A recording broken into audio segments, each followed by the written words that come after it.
Oh. Oh yeah.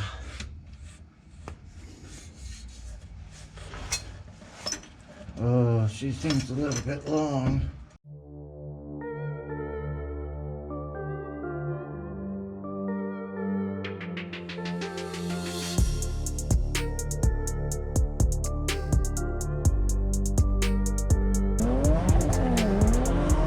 All right, so as you saw, we are going to measure a drive shaft, but that's not all we're going to do today because there's a lot of stuff that goes with this 4L80, and we're just getting it done as we have, well, funds really.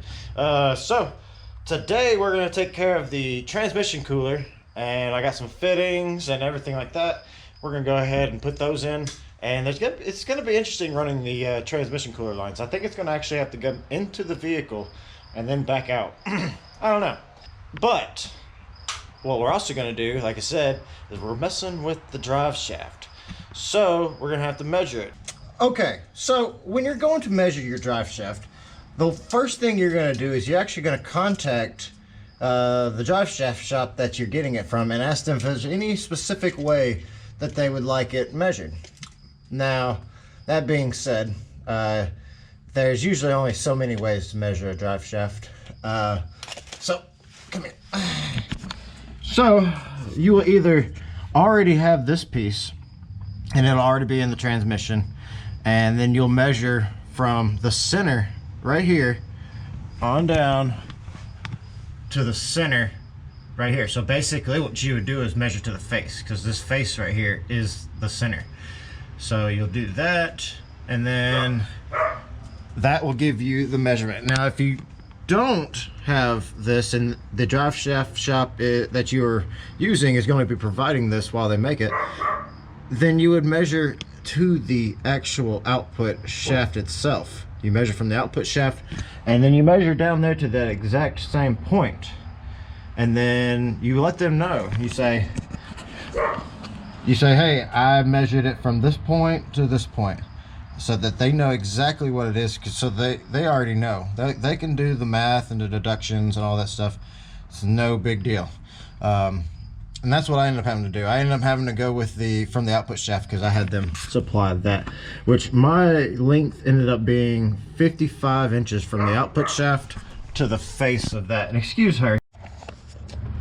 Okay, so this drive shaft I actually had made at my local drive shaft shop. I just literally typed in drive shaft shop in Google, and the closest one, I called them up, said, hey, look, this is what I'm trying to do. I'm looking for this. This is what I'm building.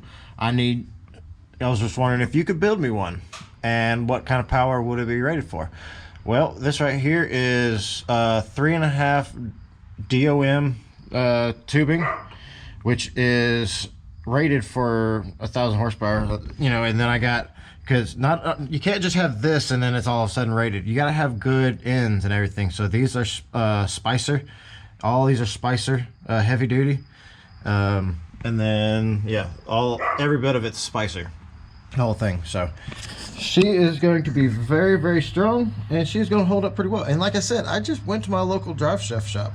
I spent about 500 bucks, and I came away with a drive shaft.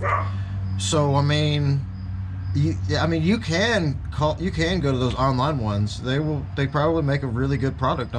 Like the one that Cletus and them use, I'm sure it makes a fantastic product. I mean, Cletus wouldn't use them if they made crap. So I mean, if you want to go that route, they have great prices too, but you can literally just go to your local drive shaft shop and yeah, get you basically the same thing. And now if you're going for an aluminum one, or maybe like a carbon fiber one, then maybe, hey, check out somebody who specializes in them, because the one I went to could not do carbon fiber, and I didn't ask them about aluminum because I didn't need aluminum, but maybe they could. It's possible.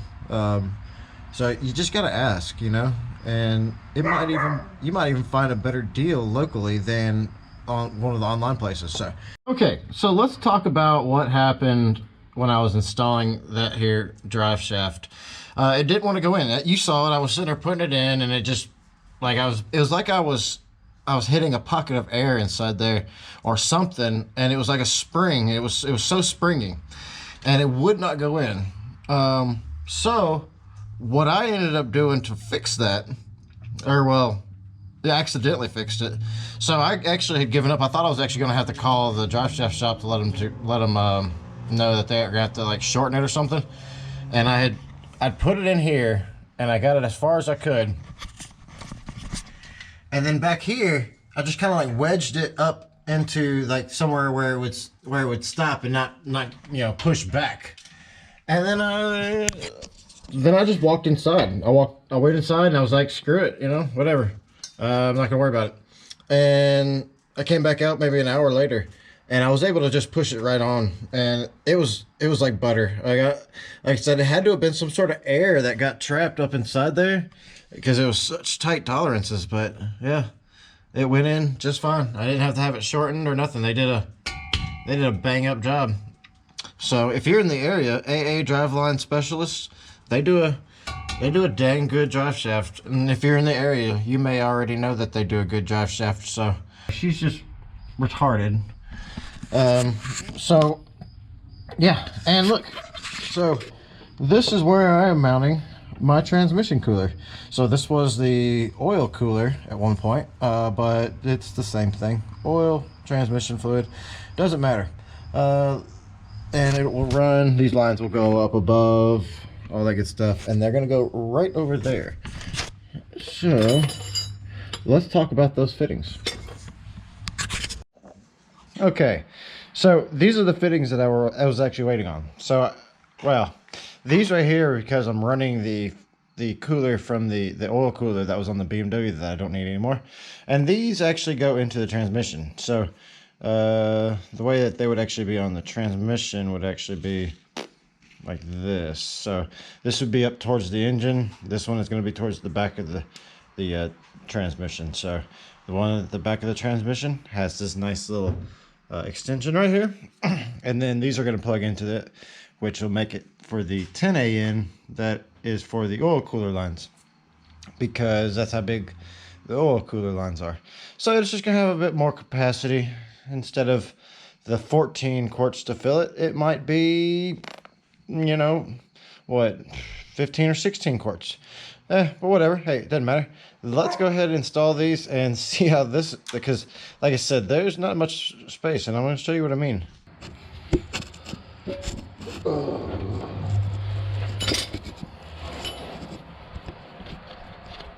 Yep, and you'll see.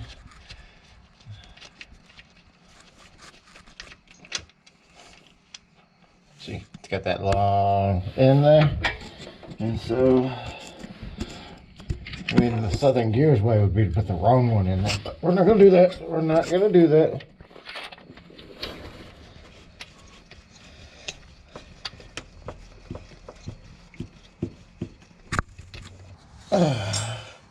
Yeah, that thing gave me all kind of leverage right there. I was able to just freaking tighten that down all the way, because it's got a little rubber gasket there.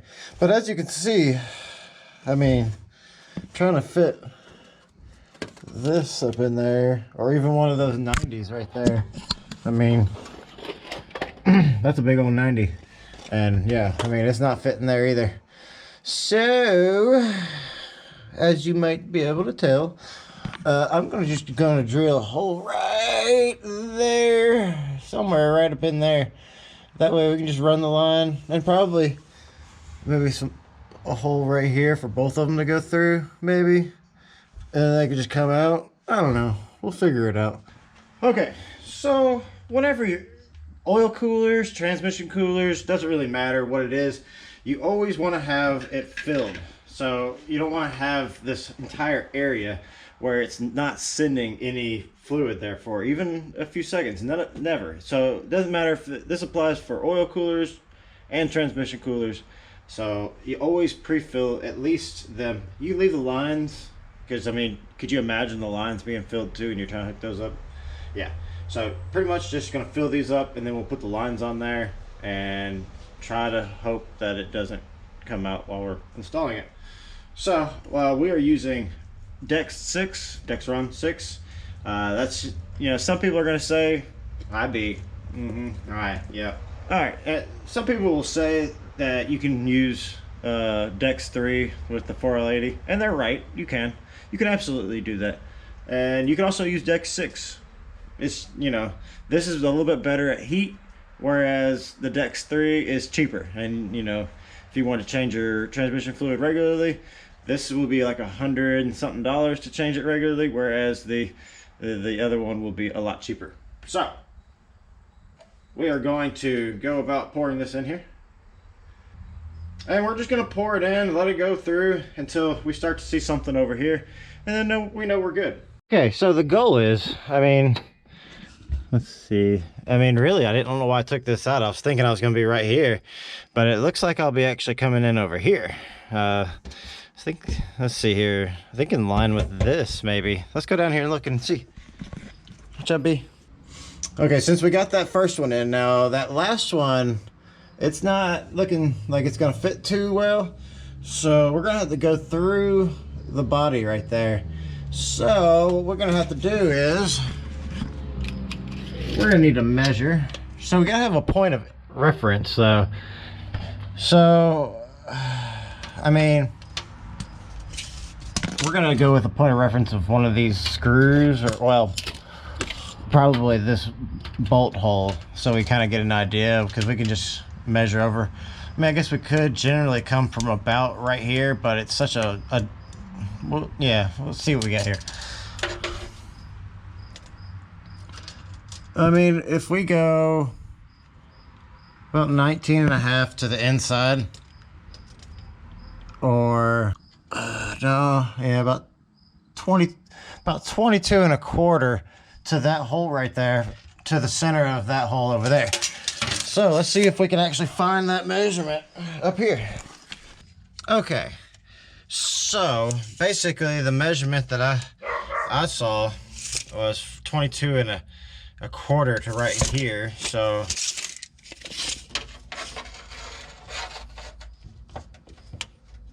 it looks like the hole is actually going to be coming in right over here somewhere. Hang on, let me make a mark so I know.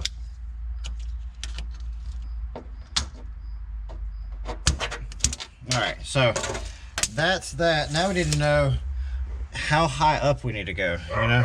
So let me see if I can figure that part out. This is what I was talking about, having to go through here. Because, yeah, there ain't no space. So, I mean, if you look, that's where the transmission is. You can see it right there. It's not that far away from right there. I mean, and then it goes through here.